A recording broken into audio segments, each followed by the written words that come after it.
4, 3, 2, 1. એ સુજલ, જો પેલો ચિંતન પણ અહીં આવે છે. અરે હા, જો તો ખરો, એનું મોઢું પણ દિવાલ પીધલ જેવું લાગે છે. હા, મને પણ લાગે છે તેના ઘરમાં ઝઘડો થયો લાગે છે. ચાલ આપણે તેમને પૂછીએ. હા, એ ચિંતન ક્યાં જાય છે? અહીં આવ. શું કામ છે યાર?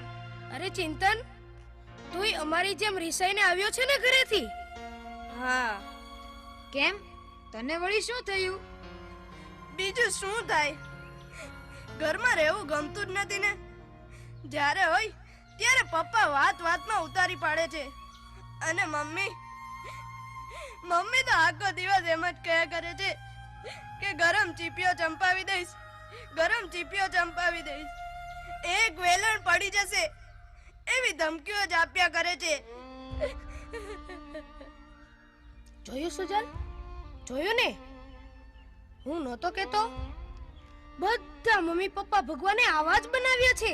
અરે ભાઈ ચિંતન, તારી જેમ મારા પપ્પા પણ બહુ જ ગરમ મગજના છે. આપણે મહેનત કરીને મરી જઈએ, નિશાળમાં પરીક્ષા દઈએ અને રિઝલ્ટ આવે ત્યારે ખુશીના મારી આપણે પપ્પાને બતાવવા જઈએ, પપ્પા મારો 3જો નંબર આવ્યો.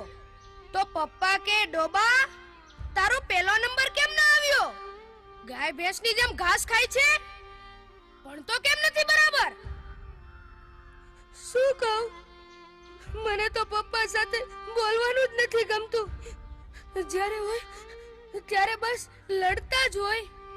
અરે પાર્થ, તારા તો પપ્પા એવા છે, પણ મારા તો મમ્મી પણ એવા છે. બસ આખો દિવસ કામમાં ને કામમાં, અને નવરી પડે એટલે બેનપણીઓને ફોન કરશે અને બહાર શોપિંગ કરવા જશે. પણ હું કહું કે મમ્મી મારે નકશાપોથી લાવવી છે, મને એમાં સમજ જ નથી પડતી, મારી સાથે ચાલો ને, તો તરત જ કહેશે કે ભણવા શા માટે જાઓ છો? ભણવાનું તારે છે કે મારે? ડોબા, હું નથી આવતી તારી સાથે, લે આ 10 રૂપિયા લઈ આવ તારી સાથે. ને પછી આપણે કંઈક લાવવામાં ભૂલ થઈ ગઈ અને પછી ટીચરની ફરિયાદ આવી અને તરત જ આપણને પપ્પા પાસે ધરી દેશે કે લો, આ તમારો હીરો સ્કૂલમાં લોચા મારીને આવ્યો છે. અને પછી પપ્પા જાણ્યા સાંભળ્યા વગર બસ મને ડીબવાનું જ ચાલુ કરી દે. મને પણ એ જ સમજાતું નથી કે આમાં આપણો વાંક શું છે. આપણો શું વાંક? આપણો વાંક એટલો જ કે આપણે બાળક છીએ. આ જો ને, તારા મમ્મી પપ્પા આવા, આનાય મમ્મી પપ્પા આવા, મારાય મમ્મી પપ્પા આવા. મને તો એ જ સમજાતું નથી કે બધાના મમ્મી પપ્પા પોતાના છોકરાઓ સાથે જ કેમ આવું વર્તન કરે છે. વાર્તાઓમાં આવે છે એવું વાલ કેમ નથી કરતા? એ ચિંતન, એક વાત કહું, મેં એક વાર્તા સાંભળેલી. એક ધમાલિયો છોકરો હતો, પણ એના પપ્પા મમ્મી એને બહુ પ્રેમથી સમજાવતા હતા. એના માટે સરસ મજાની બોધકથાઓ લઈ આવે, એની સાથે બેસીને વાંચે, એને સમજાવે, એને પ્રેમ આપે, હૂંફ આપે, જાત જાતની વાતો શીખવાડે અને જાત જાતની રમતો રમાડે. અને પરિણામે એ બાળક ધીરે ધીરે આગળ વધવા લાગ્યો અને પછી એ બહુ મોટો માણસ બની ગયો. મને તો એમ થાય છે કે આપણા નસીબમાં આવા મમ્મી પપ્પા કેમ નથી? શું આપણને આવો પ્રેમ ક્યારેય નહીં મળે? મળશે, જરૂર મળશે, પણ આપણને નહીં, પેલા પાલતુ કૂતરાને. ડોગી, મારો પ્યારો ટોમી, આવી ગયો. બહુ સ્વીટ છે, કેટલો ક્યુટ લાગે છે આજે મારો ટોમી. મને જોઈને પૂંછડી પટપટાવ્યા કરે છે. Very good. ભૂલી જ ગયો, તને બ્રેકફાસ્ટ આપવાનું તો ભૂલી જ ગયો છું. લે બિસ્કિટ ખા.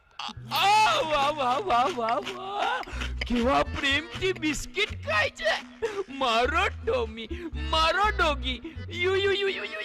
કેવો મસ્તીથી પૂંછડી પટપટાવે છે. વાહ વાહ વાહ વાહ, મને એમ લાગે છે કે તને પૂંછડી પટપટાવતા જોઈને હું પણ પટપટાવું. એટલે પૂંછડી નહીં, મારે ક્યાં પૂંછડી છે. મારો ડોગી, મારો સ્વીટુ. બહુ સાચું કીધું હો તે.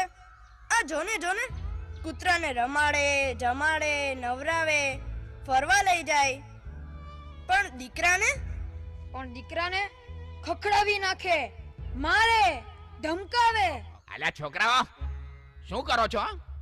શું કરો છો? આટા ફેરાને આશીર્વાદ, બરાબર ને? નાના રખડવા સિવાય કઈ ધંધો છે તમારે? પપ્પા આ કૂતરાઓ તમને બહુ ગમે છે નહીં? અરે હા, તે ગમે જ ને. પણ તને શું થાય છે એમાં? પણ મને તો એમ થાય છે કે આ કૂતરાઓની ગળચી દબાવી દઉં. કેમ કેમ કેમ? કારણ કે અમારા કરતા તો કૂતરાઓ નસીબદાર છે. તમારા કરતા કૂતરા નસીબદાર એ વાળી કેવી રીતે? તો શું કહું બીજું? મને નથી મળતો એટલો તમારો પ્રેમ આ કૂતરાઓને મળે છે.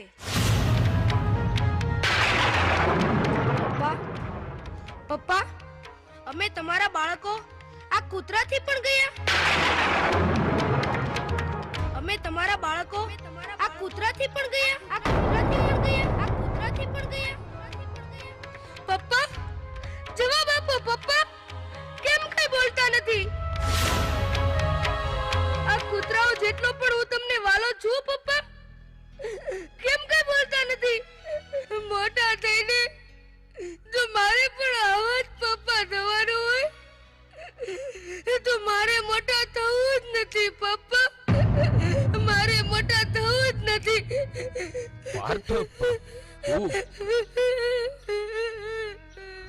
કેમ સનતભાઈ, હૈયામાં વાવાઝોડું કેમ ફૂંકાવા લાગ્યું? તમે કોણ? હું છું તમારી આજને આવતીકાલ સાથે જોડતો સેતુ. મને જવાબ આપો સનતભાઈ, તમારું બાળક રખડપટ્ટીને રવાડે કેમ ચડી ગયું છે અને તમારા જ ઘરમાં રહેતા અબોલ પશુ પર ગુસ્સો કેમ ચડે છે? મને તો કાંઈ સમજાતું નથી.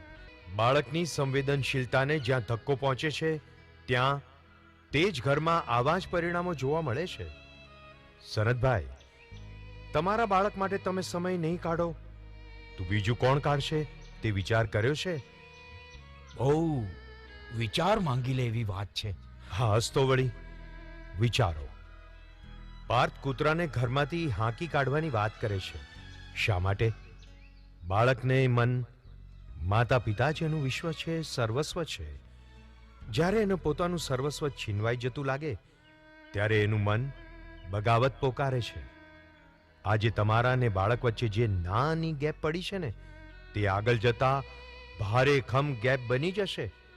પછી એ માતા પિતાની એકે વાત નહીં માને, નહીં સમજે. એવું ક્યારેય નહીં બની શકે. પણ આ જ એક વરવું સત્ય છે કે જો બાળક માતા પિતાને ધિક્કારતો થઈ જશે તો કુમાર્ગે, કુસંગના છંદે ચડી જશે. કુટુંબથી છૂટો પડીને એકલવાયો થઈને દુનિયાની અંધારી ગર્તામાં ધકેલાઈ જશે અને અજાણતામાં માતા પિતા સ્વયં એ પાપના ભાગીદાર બની જશે. બસ બંધ કરો તમારી વાત.